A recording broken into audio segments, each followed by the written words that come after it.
Assalamualaikum guys, ketemu lagi di channel saya. Di sini saya mau menunjukkan apa sih keistimewaan kurma ajwa dan ciri-cirinya kurma ajwa itu kayak apa sih. Ini guys, bentar ya. Ini adalah kurma ajwa guys, tuh ada seratnya, iya ada seratnya. Nah, ini khasiatnya bisa untuk menangkal sihir dan untuk mengobati segala macam penyakit fisik dan non fisik. Ini guys, hitam tuh, kita ambil 3 sekarang gitu ya. Jadi kalau mau mengobatin diri sendiri, ada kurma ajwa, monggo kayak gini, silahkan, nanti saya kasih tahu caranya. Oke, tahu ya, tapi saya jelaskan dulu gimana caranya. Jadi bukan hanya kurma ajwa atau minyak zaitun ataupun habatus sauda guys. Di sini saya cuman hanya ngasih contoh apa ini, kurma ajwa, ya. Ntar saya bersihkan dulu. Untuk mengobatin penyakit kita, seandainya ada non fisik yang mengganggu tubuh kita, kita bisa pakai metode penyembuhannya itu bisa juga dengan air. Kalau enggak ada air, kita pakai kalau enggak ada air, kita pakai biasa aja, kita tiup, kita usapkan kemana yang sakit gitu guys.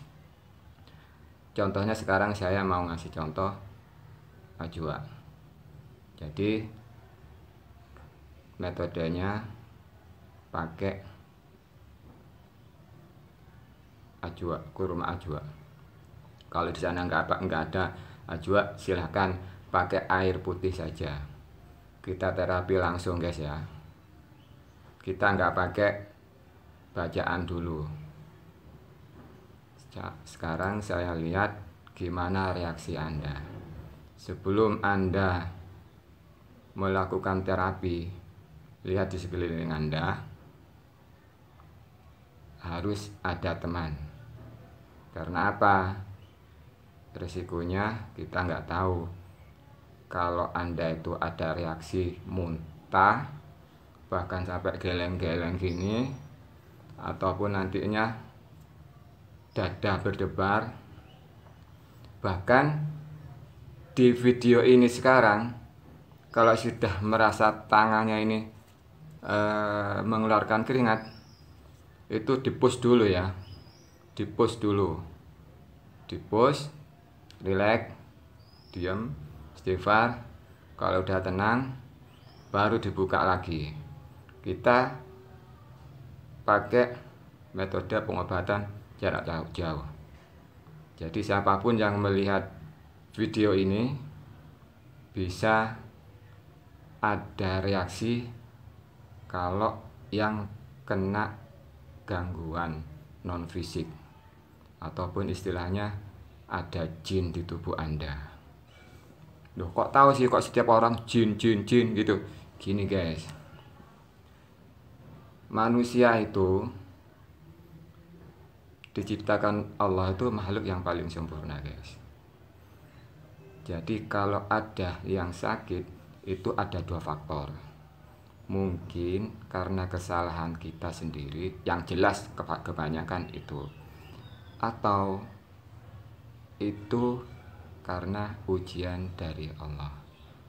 Jadi penyakit yang melanda kita atau yang kena ke kita itu ada 2 faktor. Mungkin karena kesalahan kita atau karena ujian dari Allah. Ciri-ciri kesalahan kita apa? Pertama,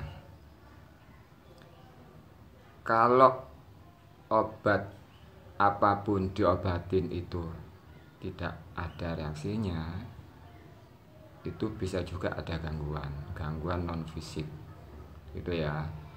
Non fisiknya itu seperti sakit kepala tanpa sebab, itu mungkin ada jin. Kok sekarang bahasnya jin gitu ya? Jadi gini aja kesimpulannya. Jin di dalam tubuh kita itu ada beberapa. Ada jin mungkin karena amalan kita yang setiap malam, setiap apa gitu ya kan, yang nggak tahu caranya, asal ngamalin aja, tapi nggak tahu risikonya, nggak tahu gimana caranya, tiba-tiba ada jin yang menyerang kita. Jadi lebih singkatnya gini, jin yang masuk ke dalam tubuh kita mungkin karena amalan kita, doa-doa ya Allah ya Rahman ya Rahim, misalnya doanya bagus, tapi niat kita, tapi cara kita untuk mengamalkannya itu kita masih belum tahu gimana sih gitu. Terus jadi amalan ya, jin masuk karena amalan-amalan kita. Terus kedua, jin karena mungkin diantara kita ada yang punya jimat istilahnya. Jimat itu kalau bagi orang yang mampu, bagi orang yang tahu jalannya, misalnya jimat ini biasa kok, hanya tabarruk. Nah, itu sudah tahu ilmunya guys, nggak bakalan nyerang. Tabarruk itu istilahnya menghormati. Ini si punya si ini, menghormati, bukan berarti kita menyembah, bukan berarti kita mempercayai itu, bukan guys, gitu ya. Jadi mungkin jin itu karena masuk dari jimat itu tadi guys, yang menyerang ke dalam tubuh kita. Ketiga, mungkin karena Anda itu jalan kemana, nah di situ ada tempat yang angker, itu sehingga ketika kamu lewat sana, terus kemasukan jin tubuh kamu, akhirnya terbawalah sakit. Nah nanti saya bahas kenapa kemasukannya jin itu karena posisi Anda sedang kosong, memikirkan sesuatu, posisi marah, posisi bingung, posisi ngeblank pikiran, ngelamun. Anda jalan kemana-mana, tiba-tiba di situ mungkin ada yang angker istilahnya, sehingga jin itu ada yang masuk gitu guys. Itu ya, itu ketiga. Terus keempat, mungkin jin masuk ke dalam tubuh kita itu karena kiriman guys. Kiriman ini banyak orang yang salah tafsir, bukan berarti pelet ataupun dari kekasih ataupun dari orang yang menyukai kita. Bahkan yang tidak kita duga itu orang kita makan ke warung ya, kita makan ke warung, terus warung itu kan kita nggak tahu apakah dia itu pakai apa, kita nggak tahu itu kan, ataupun sesuatu yang misalnya orang itu pengen pakai ke dukun ataupun apalah, saya tidak menyelekkan dukun. Jadi gitu guys. Jadi sehingga metodenya mereka membuat pelaris ataupun supaya menarik orang itu bisa beli, kita nggak tahu metodenya dia gitu guys. Bisa juga itu pakai metode yang di luar ya jelek lah, kita nggak bisa ngomong di sini gitu. Itu namanya kategori sihir melewat makanan dari warung-warung, dari apalah gitu ya. Itu yang nggak kita duga guys. Jadi jin akan masuk ke kita, berarti seakan-akan mereka mengirim jin ke kita supaya pelaris, supaya jualannya laku gitu guys. Itu yang keempat ya guys ya. Nah ketika sudah orang ini sudah pusing, itu berarti dari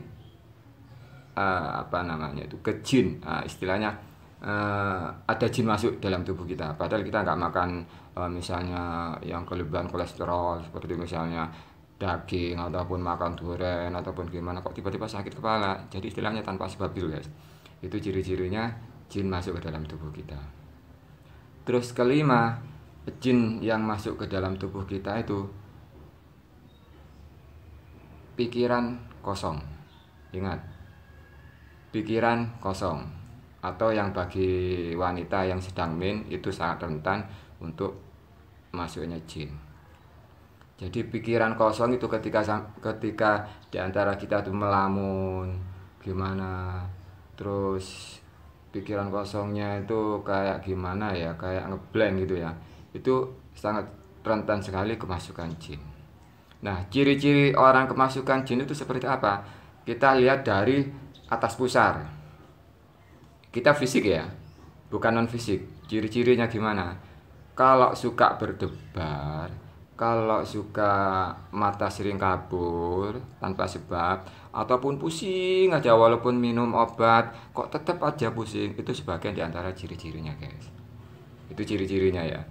Terus ke bawah pusar banyak, ada yang tidak bisa, ya maaf ya, impoten bagi yang laki. Terus ada yang mensnya kurang lancar, datang bulannya kurang lancar. Terus kaki sering kram, lutut sering sakit. Itu kita bahas non fisik ya, gitu guys. Jadi tekniknya gimana? Ini apa? Gimana caranya untuk menangani itu ketika itu mendadak tanpa adanya media air ataupun apalah?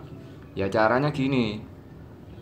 Ketika sudah Anda rasakan sesuatu yang misalnya lagi nyetir kok ngantuk gitu kan, istirahat, minggir dulu.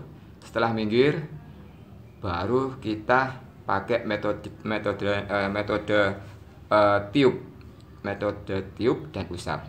Jadi yang dianjurkan Rasul itu metodenya ditiup, diusap, terus ditekan, terus diketuk, cetok gitu guys. Ayo keluar, cetak. Nah gini misalnya ya. Itu metode guys ya. Sekarang metode kita yang ditiup. Itu yang tadi ditiup. Jadi ketika di jalan ngantuk, aduh kok pusing ya, aduh kok mataku kabur ya, gitu misalnya. Tapi itu enggak setelah makan apa ya yang membuat kita kabur, ada perantara, bukan itu. Tiba-tiba gitu aja. Aduh kok mata kabur ya, aduh kok pusing ya, aduh kok pening ya. Jadi tekniknya tanpa air itu langsung aja kita pakai teknik dua gabung digabung jadi satu, diusap, ditiup. Caranya gini, dibacakan doa dulu, baca apapun yang kalian hafal. Misalnya Allahu Akbar, Allahu Akbar, ditiup gini guys ya, ditiup. Masa nggak bisa Allahu Akbar? Bagi yang non muslim gitu caranya ya. Maaf, bagi yang muslim, bukan non muslim. Jadi ini tekniknya untuk para subscriber yang muslim, tekniknya kayak gitu ya. Udah ya. Terus ditiup. Allah Akbar. Terus dibuang. Ini kalau seandainya sakit kepala ataupun sakit mata. Allah Akbar. Gini kan? Udah buang. Buang. Kalau seandainya daerah sini kok pegel gitu ya, udah gini aja, Allah Akbar, ditiup, dipegang, diusap, dibuang. Itu hitungan gak sampai 1 menit. Kalau ada gangguan langsung hilang guys. Gitu caranya guys ya. Jadi diusap, ditiup, diusap. Kenapa saya bilang lafal Allahu Akbar gitu ya? Di dalam Allahu Akbar itu adalah kalimat Al-Quran. Nah, di dalam kalimat Al-Quran ini ada beberapa huruf. Di dalam hadis itu ada seandainya kalau ada orang membaca Al-Quran itu satu hurufnya itu ada 10 kebaikan. Tapi kalau digunakan untuk metode penyembuhan 10 obat. Untuk penyerangan sihir ada 10 bala tentara Allah per satu huruf. Bukan satu kalimat ya, per satu huruf. Itu diingat dulu, itu adalah kunci supaya metode untuk penyembuhan. Ini kalau kita posisi ada di jalan. Allah Akbar, udah langsung dibaca Allah Akbar, terus digini Pak. Ini bagi yang teman-teman yang menyaksikan ini, kalau ada yang sudah mulai bergetar, sudah mulai sakit, sudah mulai tegang, terus telapak tangan sudah mulai sudah mulai gimana, tahan, nggak apa-apa. Siap-siap plastik ataupun tempat sampah ataupun wadah untuk muntah ya. Jadi kalau mulai mual gitu, terus terus dibiarin dengan istighfar dalam hati, astagfirullahaladzim, astagfirullahaladzim, astagfirullahaladzim. Kenapa dalam hati? Karena diibaratkan gini guys, TV video yang pakai kabel itu kalau mau hidup, mesin cuci juga kalau mau hidup itu harus dicolokkan ke listrik PLN. Kalau nggak dicolokkan nggak bakalan hidup. Ya dinamonya, ya komponen yang lain nggak hidup guys. Begitu juga manusia. Ketika hati manusia ini dicolokkan kepada penciptanya, apa maksudnya itu? Kita langsung dek dalam hati Allah. Allah gitu aja udah masuk klik ya kan. Apalagi dibarengin disertai dengan kalimat-kalimat yang lain. Misalnya keluar masuk Allah,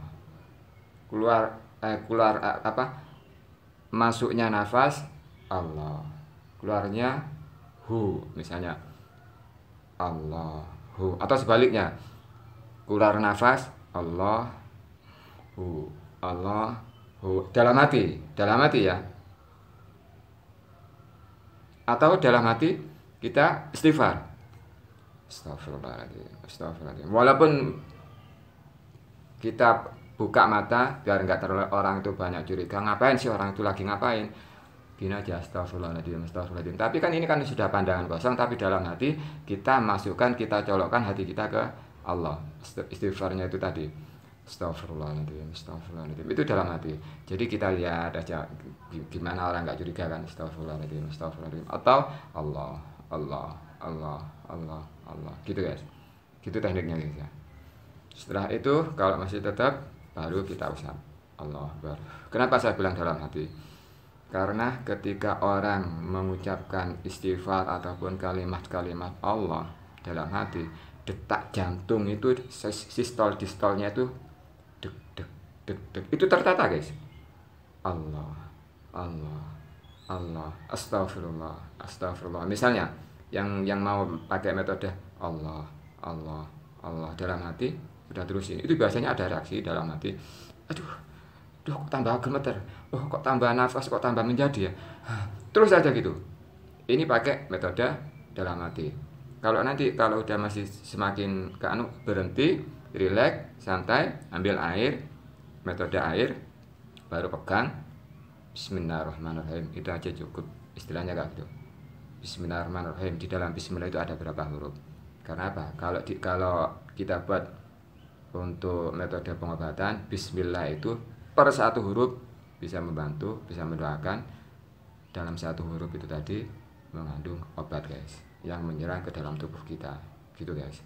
Per satu huruf, ingat ya, bismillahirrahmanirrahim, Allahu Akbar.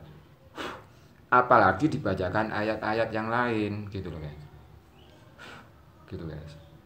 Kebanyakan orang tidak tahu apa sih. Kadang orang kalau ini ruqyah, ruqyah itu apa sih? Kadang orang kebanyakan nggak tahu. Orang itu dibacakan ruqyah, gini. Di ruqyah orang itu. Ruqyah itu guys ya, adalah sesuatu yang baik diucapkan ke orang lain atau dilaksanakan untuk diri sendiri. Itu adalah ruqyah. Contoh, kita punya anak nih, menyuruh anak sholat, ayo sholat, ayo cepat sholat, ayo baca sholawat, ini haram lo ya, jangan melaksanakan itu, gini, ini dulu gini ceritanya Nabi itu gini. Itu juga ruqyah guys, gitu loh. Bukan berarti ayo ruqyah yuk, ke siapa? Ke kiai, ke siapa? Ke ustadz, ke siapa? Ke orang yang bisa ngeruqyah. Monggo, silakan. Di sini saya mau membongkar apa sih ruqyah itu. Gini, ruqyah itu membaca jampe-jampe ataupun bercerita doa, itu ruqyah. Contoh cerita, ketika kita itu diobatin orang ataupun diruqyah orang, yang dibacakan ruqyah itu kan ayat ruqyah, misalnya sihir. Contoh, a'udzubillahi minasyaitonirrajim, falamma alqau qala Musa, itu kan menceritakan guys kalau bahasa Indonesianya guys. ketika Nabi Musa melemparkan, nah waktu tongkatnya dilemparkan, tahu kan ceritanya? Itu kan kalau bahasa Indonesianya kan, ini menceritakan, gitu loh. Ini dari Allah, ayat dari Allah, ya kan? Paham ya? Apa itu ruqyah? Itu guys. Jadi setiap Anda dikasih tahu orang, suruh sholat, suruh melakukan sesuatu yang baik, itu sudah Anda itu diruqyah orang lain. Itu guys. Jadi paham kan di sini apa itu ruqyah? Itu yang tadi pakai metode tanpa metode air. Bismillahirrahmanirrahim, Allahu Akbar. Itu gini guys. Udah ya. Buang aja. Lihat 1, 2, 3, nggak sampai 1 menit ada perubahan guys. Kalau masih belum berapa detik kok masih tetap ya, lagi Allah Akbar. Terus kalau sekian kali masih belum sembuh ya, nah itu berarti kita koreksi. Kita makan apa tadi?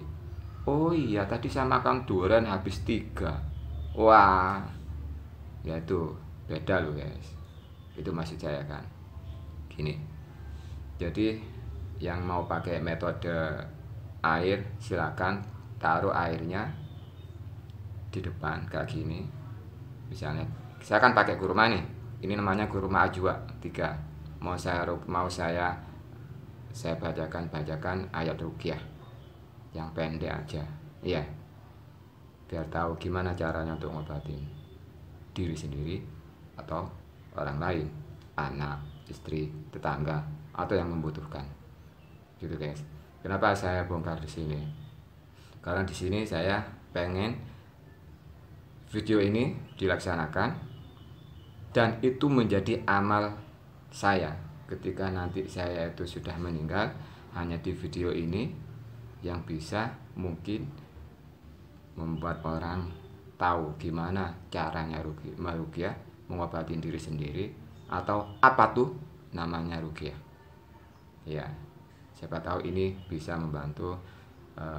Kalau saya itu pasti orang meninggal ya, bisa mencerahkan ataupun memberi sinar dalam kuburan saya, kan kita nggak tahu guys ya. Ini metodenya guys, kita pakai metode kurma.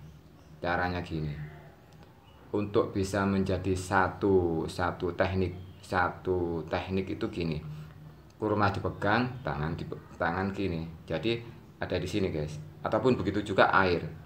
Setelah dibaca, air ditiup sama telapak tangan, berarti kan 2 metode.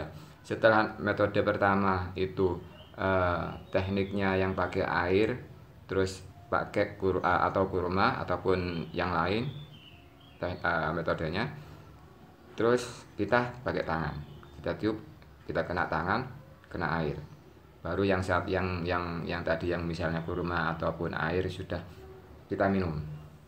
Nah, tangan ini kan sudah kita ruqyah, kan sudah kita bacakan ayat-ayat. Nah, kita diam dulu. Proses mengalirnya air ataupun jalannya ke makanan, ke tenggorokan, ini kan masih dikunyah. Kalau seperti ini, kita istighfar dalam hati guys. Astagfirullahaladzim. Ketika ini udah masuk, ini sudah apa ya, kalau ada sesuatu yang aneh itu sudah tergoncang sini guys. Bisa juga langsung muntah guys. Kalau yang ada reaksi yang lain bisa sampai kayak kejang-kejang. Terutama ini ada teman yang di grup juga. Setelah saya kasih tahu, mau nggak saya kasih saran, saya kasih untuk ngobatin diri kamu. Oh ya mau, gimana caranya? Saya hanya pakai WA guys. Ayo coba gini. Kamu sekarang nggak sakit apa-apa kan? Enggak. Udah, oke, nggak ada apa-apa ya. Kamu siap plastik. Untuk apa? Untuk kamu kalau muntah. Loh kok bisa? Ya udah, itu ikutin aja. Ataupun metode air, biarin aja dalam air. Udah katanya. Itu lewat WA, SMS ya bentuknya. Bukan suara ya, teks. Terus setelah itu dia, dan itu bukan 1 kali 2 kali guys, banyak guys. Itu diantaranya guys. Setelah metode ini sudah saya kasih tahu, tiba-tiba dia sudah mulai, dan ini kan kena penyakit jantung yang ada ringnya gitu guys, yang sudah ada ringnya. Aduh mas, ampun mas, katanya dia, ampun mas, Ampun mas, kata dia di dalam WA tuh. Ampun mas, gimana ini mas, kok gini mas? Santai, kamu diam, istighfar dulu. Pikiran kamu nggak usah istighfar dulu ataupun gimana. Udah selesai, pikirannya kemana, udah fokus aja ke sekeliling Anda. Hilangkan itu tadi. Air kita ambil, kita bacakan Bismillahirrahmanirrahim, ayat Al-Quran apapun yang kamu tahu, monggo silakan baca. Saya gitukan di WA. Terus diminum. Agak sudah mulai reda. Gimana, sudah baikan? Iya, sudah enakan. Ya udah, itu kalau saya lakukan terus, dia akan terus gemetar ya guys. Aduh sakit, kasihan. Yang di sini kan sudah ada ring gitu guys. Udah, metodenya kayak gitu ya. Kalau bapak itu sakit, itu di situ. Karena apa? Tujuannya jin itu guys menggoda manusia itu lewat nafsu. Nafsu itu supaya orang itu tidak mau sembahyang, tidak mau beribadah lah. Ibadah itu kan banyak kategorinya. Tidak mau ibadah. Itu ciri-cirinya. Sehingga kalau mereka itu kadang sakit kepala, kadang gini, itu ciri-cirinya guys ya. Nah, jadi tujuannya jin ini, wah ini nanti lebih membongkar. Tujuannya jin itu, jin, setan, iblis. Bahasa saya gitu guys ya. Jin itu tugasnya untuk menggoda, menyakiti fisik. Setelah fisik ini sudah tersakiti, baru tugasnya setan. Setan ini gimana? Setan ini nafsu, menggiring nafsu. Supaya apa? Tidak sholat. Supaya apa? Berzina. Supaya apa? Lari sesuatu yang dilarang Allah. Itu tujuannya. Setelah ini sudah tercapai, baru tugasnya iblis nanti ketika sakaratul maut untuk pengambilan. Naudzubillah, pengambilan. Mudah-mudahan iman kita tetap terjaga ya. Pengambilan iman guys. Biasanya dikasih minuman. Kamu kan nggak sembuh-sembuh. Ini loh tak kasih air. Itu biasanya ada jin yang berupa siapapun yang kalian percaya, siapapun yang kalian anggap keramat, siapapun yang kalian anggap itu orangnya dikjaya. Jadi berupa orang yang kayak gitu, misalnya berupa guru siapapun gitu, dia akan merubah kayak guru gitu. Kecuali jin itu, setan itu nggak bisa berupa wujudnya Rasulullah Nabi Muhammad SAW gitu guys. Jadi biasanya karena kamu tidak sembuh-sembuh, ini loh ada obat, ini loh ada minuman. Itu halusinasi saja sih sebenarnya. Karena apa? Karena pada saat itu mau sakaratul maut. Ini loh ada obat. Ketika obat ini, kata si penyamar menjadi orang yang kamu percaya ataupun guru, ini loh obat ini akan menyembuhkan penyakit kamu. Dan kamu akan sembuh dan tidak akan sakit lagi. Gara-gara obat ini. Loh guys, ingat ya. Sedikit kan? Gara-gara obat ini. Bukan Allah yang menyembuhkan, tapi yang menyembuhkan adalah obat ini. Ini sedikit loh. Ketipunya sedikit kan. Nah, itu nanti bagi yang agak kurang paham, komentar aja di bawah ya. Kayak gitu ya. Jadi tujuannya di situ. Dibaratkan dari antrian dari awal ya. Jin itu tugasnya seperti misalnya di dalam rumah. Dalam rumah itu jin itu menyiapkan permadani, menyiapkan sofa, menyiapkan apapun supaya apa? Jin itu orang itu bisa masuk dalam. Siapa? Setan bisa masuk ke dalam. Ayo silakan setan, masuk. Ini sudah ada. Karena apa? Istilahnya, ayo setan, ini orang ini sudah sakit, ini orang ini sudah malas ibadah, ini orang ini sudah gini, udah segala macam. Itu bahasanya guys. Setelah setan itu sudah masuk, baru dia ini mau mengundang iblis itu tadi. Nafsunya digedein, dibaratkan baterai itu sudah dicas. Nah, sudah turun. Itu nafsu kita guys, kayak gitu guys. Turun, semakin gini, naudzubillah, semakin suka melakukan sesuatu yang dilarang Allah. Berzina, senang mabok-mabokan, gini segala macam yang maksiat. Nah, di situ jin mengundang iblis supaya nanti iblis itu tadi bisa mengambil iman ataupun harta yang ada di dalam rumah itu tadi guys. gitu guys, mengambil imannya sehingga supaya orang itu tadi tidak bawa iman. Padahal kunci lafaz la ilaha illallah, surga itu sudah dipastikan untuk umat Islam loh guys. Pasti orang Islam ini dipastikan masuk surga. Padahal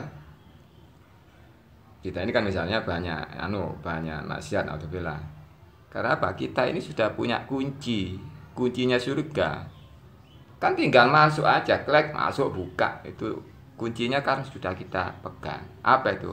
Lafaz la ilaha illallah Muhammadur Rasulullah. Itu ya guys ya. La ilaha illallah Muhammadur Rasulullah. Paham itu ya? Itu guys. Kuncinya la ilaha illallah Muhammadur Rasulullah. Nah, gimana caranya menjaga lafaz la ilaha illallah Muhammadur Rasulullah ini? Ya melaksanakan apa yang diperintahkan Allah, menjauhi larangannya. Itu perinciannya. Nah, sekarang kita di sini membahas masalah mengobati penyakit dengan diri sendiri ataupun orang lain. Dan tadi ya, ini kita pakai kurma, yang pakai air silakan pegang. Yang sudah mulai mual, saya sebenarnya agak panjang sedikit supaya apa? Biar tahu, biar ada jeda gitu yang mungkin pakai air, yang sudah mulai mual, sudah mulai meriang, sudah mulai kepala mulai pening, itu jangan takut, hanya sementara. Itu ya tekniknya gitu. Jadi teknik pokoknya ini udah, sekarang udah selesai, udah semua. Saya pakai kurma ajwa ya, caranya gini ya, kita baca apapun ayat Al-Quran yang Anda hafal. Kalau Anda hafal Bismillahirrahmanirrahim, ya udah bismillah aja gitu ya. Nah, saya baca beberapa ayat yang ada hubungannya dengan terapi ini, yang namanya dikategorikan istilah ayat ruqyah. Sebenarnya dari Alif Lam Mim sampai ke bawah sampai 30 juz itu sebenarnya sudah ayat ruqyah gitu loh ya. Saya pakai yang saya baca beberapa ayat ya. Yang nggak tahu dengerin aja, sambil dengerin, pejamkan mata, fokus. Kalaupun tidak lafal istighfar nggak apa-apa, dengerin apa yang saya baca. Kalau sudah mulai mual, biarin terus baca, dengerin terus, gitu ya. Oke, lihat metodenya. Asyhadu an la ilaha illallah wa asyhadu anna Muhammadar Rasulullah. Asyhadu an la ilaha illallah wa asyhadu anna Muhammadar Rasulullah. Asyhadu an la ilaha illallah wa asyhadu anna Muhammadar Rasulullah. Allahumma shalli ala sayyidina Muhammad wa ala sayyidina Muhammad. Astaghfirullah. Astaghfirullahaladzim. Astaghfirullahaladzim. Astaghfirullah.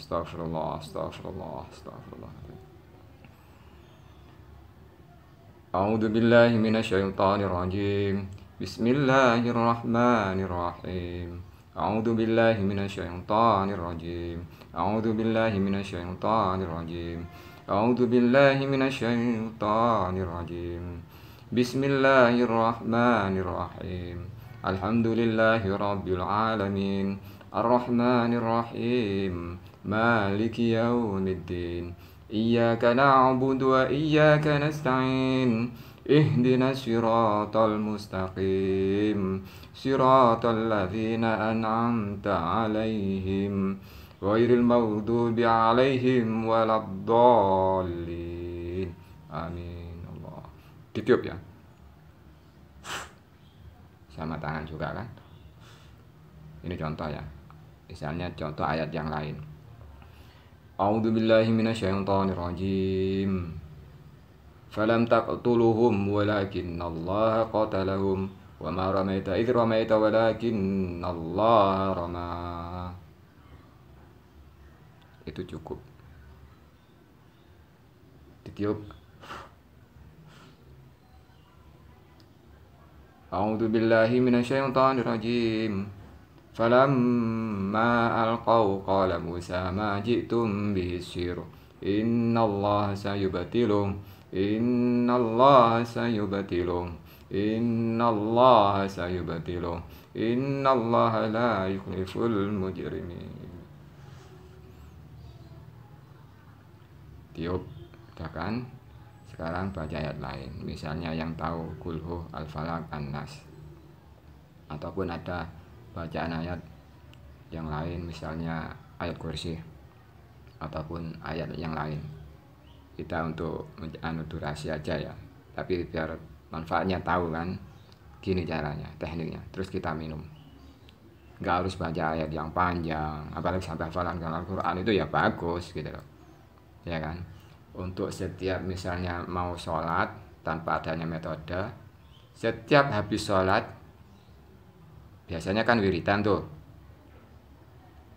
assalamualaikum, misalnya udah sholat, assalamualaikum, assalamualaikum, udah selesai baru astaghfirullahaladzim, astaghfirullahaladzim, astaghfirullahaladzim, misalnya gitu kan. Allahumma dassalamu minkas salam wa ilaika ya'udus salam. Terus habis sudah selesai, terus baca kulhu. Itu tangannya nanti kalau udah baca kulhu itu ditiupkan. Setiap baca kulhu ataupun apa baca ayat-ayat tadi itu ditiup gini. Terus ya misalnya terus baca subhanallah, baca Allahu Akbar, baca la ilaha illallah, baca alhamdulillah. Itu setelah selesai ditiup. Kalau udah istighfar, udah semuanya selesai, baru diusapkan seluruh badannya guys. Misalnya sekarang qul huwallahu ahad ya kan, ini sekalian biar nggak sama. Bismillahirrahmanirrahim. Qul huwallahu ahad, Allahu samad, lam yalid wa lam yulad wa lam yakul lahu kufuwan ahad. Bismillahirrahmanirrahim. Qul a'udzu birabbil falaq, min syarri ma khalaq, wa min syarri ghasiqin idza waqab, wa min syarri naffatsati fil 'uqad, wa min syarri hasidin idza hasad. Bismillahirrahmanirrahim. Qul a'udzu birabbin nas, malikin nas, ilahin nas, min syarril waswasil khannas, alladzi yuwaswisu fi sudurin nas, minal jinnati wan nas. Ini misalnya ya.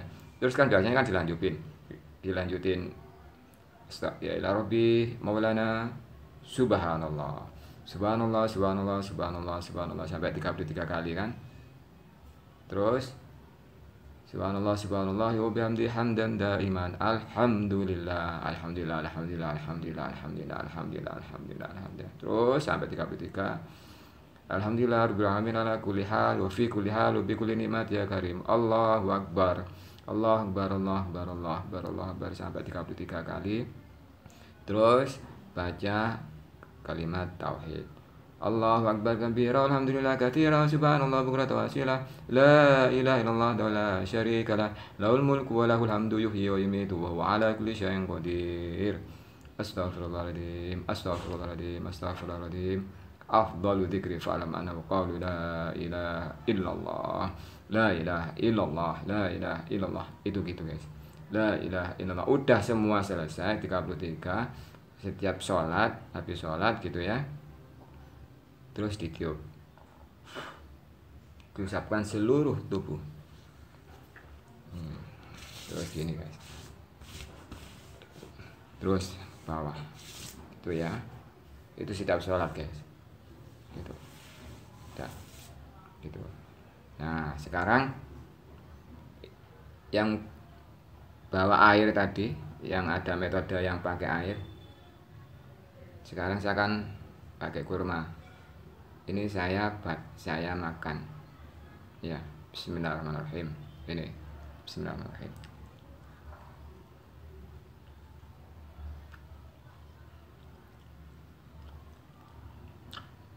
Kita kunyah.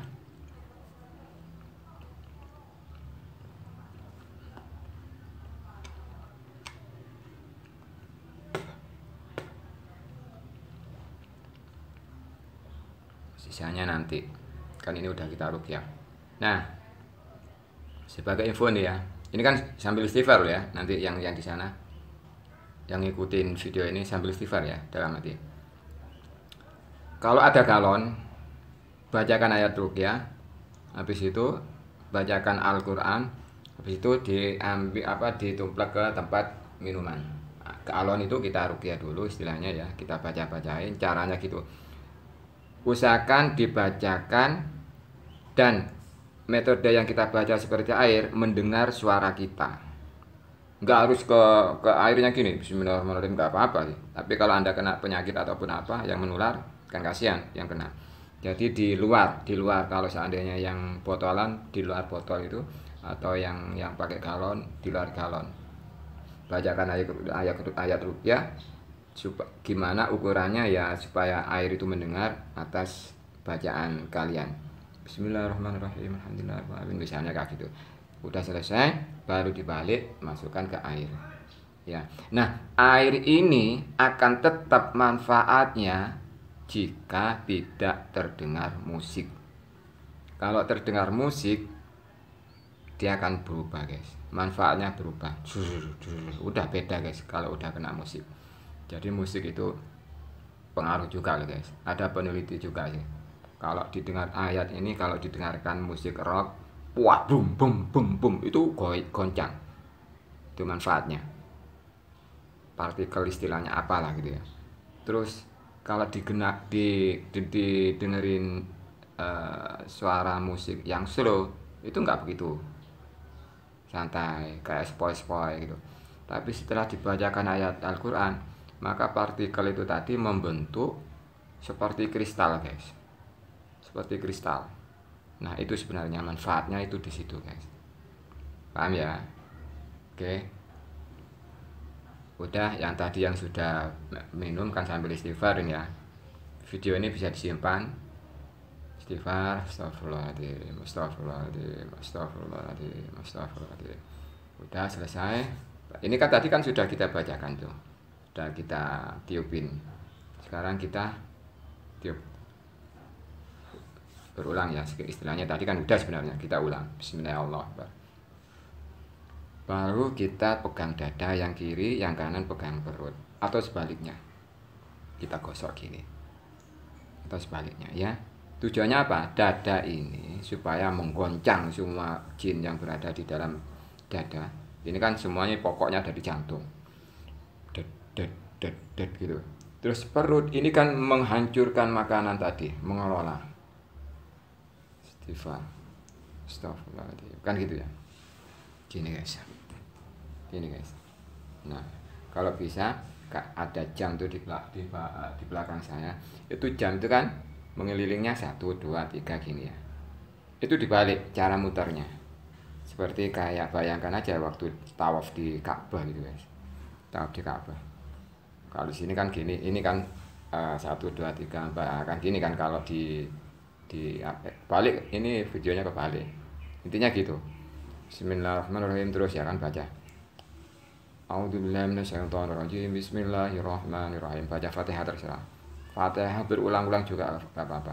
Yang hafal apa aja. Kalau seandainya taunya Allahu Akbar, udah Allahu Akbar, Allahu Akbar, Allahu Akbar, Allahu Akbar. Udah sampai sudah mulai gemetar, sudah mulai gimana, terus aja Allahu Akbar. Tapi jangan panik. Kepanikan itu membuat jin semakin bangga. Ya, Allahu Akbar, Allahu Akbar. Ini semua Allah semua gitu. Urusan kita hanya membaca. Urusan sembuh itu Allah. Allah Akbar, Allah Akbar. Itu misalnya gini, Allah Akbar, Allah Akbar, Allah Akbar, Allah Akbar. Begitu juga ketika kita ngobatin orang, tugas kita hanya membaca. Urusan dia reaksi tidak, udah jangan dipikirin. Itu urusan Allah. Sembuh enggaknya urusan Allah, reaksi enggaknya urusan Allah. Kalau kita sampai ini udah reaksi. Ini gara-gara tak bacakan Al-Quran. Itu dirinya udah beda guys. Sudah ada sesuatu yang masuk ke nafsunya. Riya sudah beda. Semoga paham ya. Itu caranya. Udah selesai. Semua selesai. Kalau yang punya metode pakai air silakan. Nggak punya ya nggak apa-apa. Itu caranya kayak gitu. Yang penting saya kasih tahu caranya kayak gini. Terus apa yang dinamakan ruqyah kayak gini, ciri-cirinya itu apa kayak gini, seperti yang saya utarakan tadi di depan. Terus semuanya intinya kuncinya itu guys, kalian bacakan ayat Al-Quran, dan di setiap ayat Al-Quran satu huruf itu mengandung 10 bala tentaranya Allah. 10 tentara Allah per satu huruf. Ingat ya, itu kebaikan 10 hasanah, 10 kebaikan. Kalau dibuat untuk obat 10 obat, kalau dibuat untuk penyerangan 10 tentara. Itu guys, itu dari saya. Semoga video ini bermanfaat. Jadi yang masih yang ada reaksi itu relax, jangan panik. Kalau masih panik, ambil air gula, diminum, bismillahirrahmanirrahim, ditiup. Usahakan minum apapun ditiup bismillahirrahmanirrahim. Seandainya kita makan di warung, kita makan di kafe, usahakan baca bismillah sambil ditiup, untuk menghancurkan kiriman mereka, untuk menghancurkan sihir mereka, kalau yang pakai metode yang kita nggak tahu, ya kan. Kalau dia metodenya hanya minta sama Allah, ya Allah supaya laris, supaya jualan saya ini laris, supaya gini, wah, nggak apa-apa, nggak ada hubungannya. Ini kan menghindari dari yang itu tadi. Jadi baca penangkalnya, ayat Al-Quran per satu huruf ada 10 bala tentaranya Allah. Oke, di situ ya, ingat. Jadi bismillahirrahmanirrahim, usahakan air ini mendengar bacaan kita. Jangan bismillahirrahmanirrahim, enggak kayak gitu. Jadi gini, bismillahirrahmanirrahim, ini kan sudah mendengar. Ditiup, terus minum. Air mengalir, istighfar dalam hati, astagfirullah, alhamdulillah, alhamdulillah, saya dapat minum sekarang, alhamdulillah. Allah memberi rezeki saya, alhamdulillah. Allah akan semoga Allah akan menyembuhkan ini semua. Kalau memang ada penyakit, terus astagfirullah, terus udah enak. Kalau yang nggak baca bismillah biasanya sakit perut, aduh kok mules ya, berarti itu ada gangguan. Mungkin dia itu pakai sihir, tak pakai, istilahnya sihir ya, pakai kata saya, pakai metode yang nggak tahu lah. Nah, baru kalau udah terlanjur gini, udah pegang aja perut, bismillah, telapak tangan kita tiup, Allah Akbar, kita pegang perutnya, kita putar-putar, kita gosok, kayak kita giling gitu, kayak gitu, supaya perut yang tadi isinya yang masuk itu supaya tergoncang. Bismillahirrahmanirrahim. Dalam hati aja kan, kalau ada orang-orang kan ngeliatinya kan, wah orang ini ngapain? Apalagi tidak dia di depan warung, pembelinya cuma kamu gitu kan, wah bikin curiga. Udah gini aja, ya kayak orang nggak ada apa-apa aja, tapi dalam hati kita astagfirullahaladzim, astagfirullahaladzim. Dalam hati ini udah pegang, dalam hati astagfirullahaladzim, astagfirullahaladzim, kayak biasa aja biar nggak curiga, astagfirullahaladzim. Terus buang gini. Kalau dibuang gini nanti kalau kamu muntah di warung orang gitu. Gitu ya, semoga bermanfaat dari saya. Jangan lupa subscribe. Moga-moga ini adalah sebagian di antara amal saya yang akan selalu tertanam di dunia maya. Jadi tidak hanya mengupload sesuatu yang keindahan dunia, cara kita tutorial gimana, tapi usahakan Anda harus mengupload, misalnya Anda bisa ngaji walaupun tertatah-tatah tanpa tahu tajwid, nggak apa-apa. Daripada kebanyakan video yang diupload itu hanyalah urusan duniawi, satu aja coba baca Al-Quran aja, misalnya berapa huruf, berapa ayat, misalnya ayat kulhu aja, gini aja, ataupun yang butuh durasi 5 menit, baca Al-Quran. Nah, kalau Anda mati, kalau Anda meninggal, di situ kan ada nama kamu, ada kamu sedang baca Al-Quran di dunia mayanya itu tadi. Itu yang saya harapkan dari video ini. Jadi riya, saya enggak, ini urusan Allah. Masuk surga, masuk neraka itu urusan Allah. Kita aja hanya melaksanakan, ya inilah relax aja sebagai manusia. Gitu. Oke guys, semoga bermanfaat dari saya. Assalamualaikum warahmatullahi wabarakatuh.